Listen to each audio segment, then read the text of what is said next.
Thank you. Thank you. My name is Kimberly Wendt, and welcome to the Challenging Behavior Protocol. We are going to start thinking about challenging behavior, not about kids being good or bad, but how we can modify the classroom to meet their needs. How can we meet the kids right where they are and help shape their behavior? The mission of the Challenging Behavior Protocol is to help teachers utilize the teaching pyramid to inform their teaching practice, increase social emotional learning opportunities, and to monitor and modify challenging behavior. Hey guys, let's talk about the challenging behavior. So let's look inside the binder. There's all 4 phases, and then there's also 3 supporting documents. These are reference materials. There's the inventory of practices for promoting children's social and emotional competence from CSEFL, can help teachers look at their own teaching practice and identify places where they can improve social emotional learning. And then there's the routine-based support guide, right from CSEFL, adapted for the teaching pyramid, and it breaks down the day into different parts and then assesses how we can support challenging behavior within the routines. And then the same is with the family routine guide. Again, it's activity by activity, looking at how we can support kids through those activities. Let's look at the process of the challenging behavior protocol. It has 4 phases. Each phase has its own documentation and its own process for going through phase 1. The required documents are the inventory of practice as a reference, and then the weekly behavior documentation and the behavior reflection. Phase 1 is really meant to be autonomous within the classroom. You'll notice most of the work is happening within the classroom team. They're going to take weekly behavior, check in with the family and see if there's been any changes to the child's routine. The weekly behavior documentation record, it's just broken down to the 5 days of the week. You can put the date, child's name, classroom, date of birth, the week that this behavior is happening, and then just put tally marks as to what behavior the child is doing. You can also, there's space to write your own behaviors if it's something else. And it gives us an idea of the patterns. And then from there, we can move to the behavior reflection, and teachers can start to think about what have they done to strengthen the family relationship? What have they done to strengthen the environment? What social emotional skills have they taught? And if there are holes in any of these areas, then that's some areas that we need to improve within the classroom, and that might help improve the behavior. We can discuss these as a team. The goal of phase 1 is to help the classroom staff identify challenging behavior, document that behavior, and to aid it in their own decision-making process. We want this to be a very reflective process where the teachers are looking at their own skills, their own setup, and how are they helping the classroom staff, all of the teachers, to work together. And then at the EI collaboration meeting, we can discuss how the behavior is affecting kids based on the data and the information from parents. What is the function of behavior and what would be some replacement activities? And we can utilize the behavior reflection worksheet to consider the relationship with the family, the classroom environment, and social emotional skills. So based on all that, how can we help the kid? And then moving on to phase 2, the required documents are the behavior observation reports, teacher support planning chart, and the tiered plan of support. So the behavior observation reports are diving deeper into the causes and conditions of the behavior. What happened before, describe the behavior, where exactly is it happening, and we can start to see patterns. And on the back, there's some really good definitions of what each behavior is, as well as examples. So this not only can help us record the data, but also help teachers and staff better understand behavior. And then using that data, teachers can then fill out the teacher support planning sheet, again, describing the behavior and then why is it happening, the function is a huge key to all of this. The purpose of the behavior can help us change the behavior. So then teachers can start to think on their own about what can I do to prevent it? What replacement skills can I teach? And then how do I respond? From that, we can work on the tiered plan of support as a team. Again, it's very strength-based. It starts with the child's strengths and interests and also describes the family. We can't do any behavior modification without the family being on board.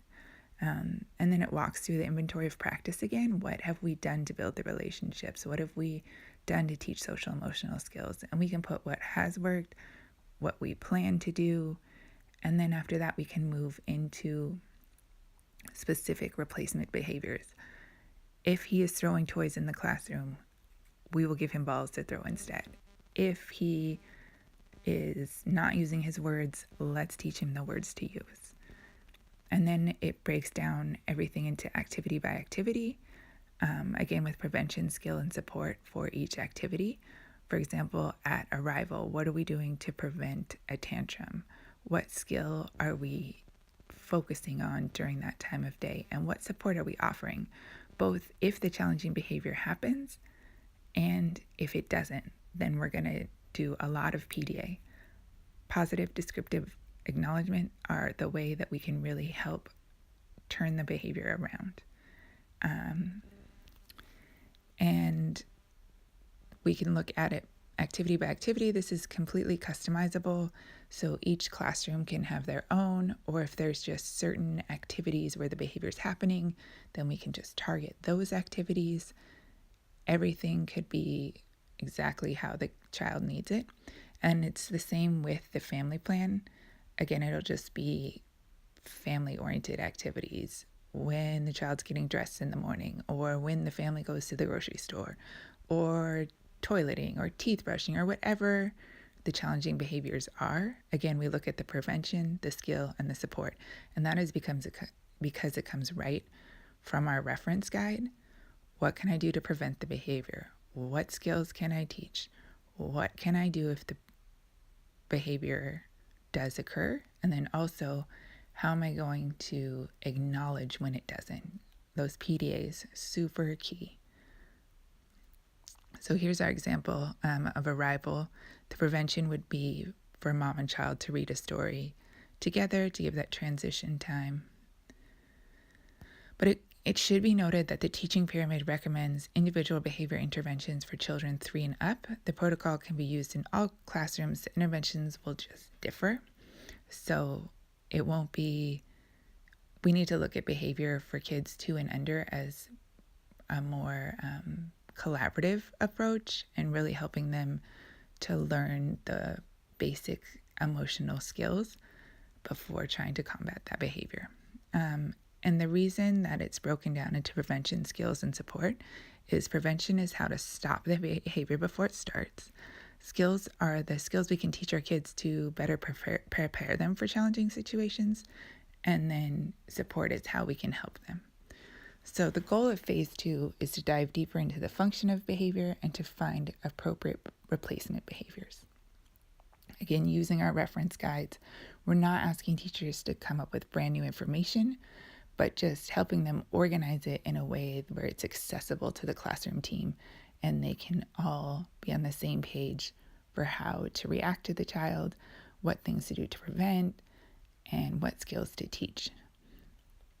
So the classroom team is responsible for the behavior observation reports and the teacher support planning chart. Program supervisor can help with ASQs, IEPs. They can discuss the BORs with the head teacher at one-to-one supervision. And then the EI team and the mental health consultant will support the team in writing the tiered plan of support and provide access to any outside resources the family may need. So phase 3 is about implementing those strategies written into the tiered plan of support. So we're going to use that tiered plan of support and continue to take behavior data to record the child's progress or lack thereof. In phase 3, the classroom team will collect the behavior data, implement the behavior intervention strategies from the tiered plan of support, and after 30 days, if changes don't occur, then there should be a second parent-teacher conference scheduled. At the EI collaboration meetings, if the behavior intervention strategies are working, great. Continue to make them part of the daily routine. If they're not, let's discuss alternate plans. Create a plan to include reducing the child's hours and possibly receiving outside behavior support. Meet with the family as a team to discuss the child's new schedule. Provide family support. And allow 30 days for the new schedule and routine. And then phase 4 is the final phase of the challenging behavior protocol. At this point, a reduced schedule is offered. We're starting to look for other placement. So really, once you get to phase 4, the required documents are the tiered plan of support, and now it's adjusted to accommodate the child's new schedule. And then if an exit from the program is necessary, we can partner with the admissions team to help fill out all of the exit paperwork. Once the child is in phase 4, we've already worked through the teaching pyramid a couple times. We've given a lot of support, and perhaps the child is just not a good fit for our program. At the EI collaboration meeting, we can discuss the new schedule and routine, and if the new schedule is not working, then we just need to support the family through the new placement with compassionate communication and ample resources. The EI team is there to provide classroom coaching, to help support the family, to help find resources. And in closing, positive descriptive acknowledgement is going to be crucial to this program working. And here's some examples of some positive descriptive acknowledgement happening.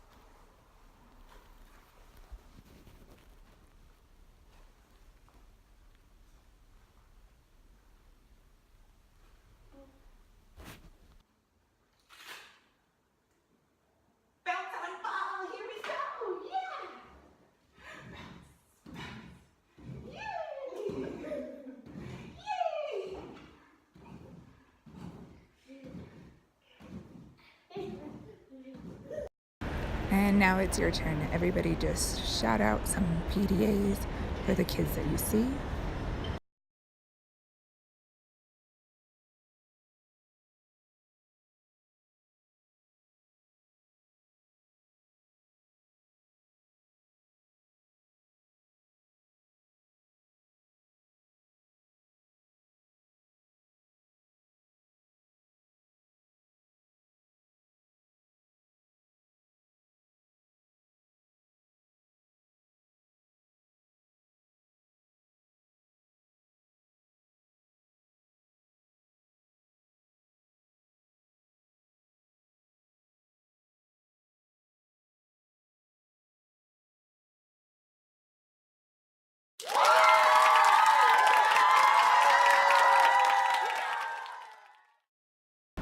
I would love to hear what you guys thought about this presentation. You can fill out the forms, give me an email, whatever works for you.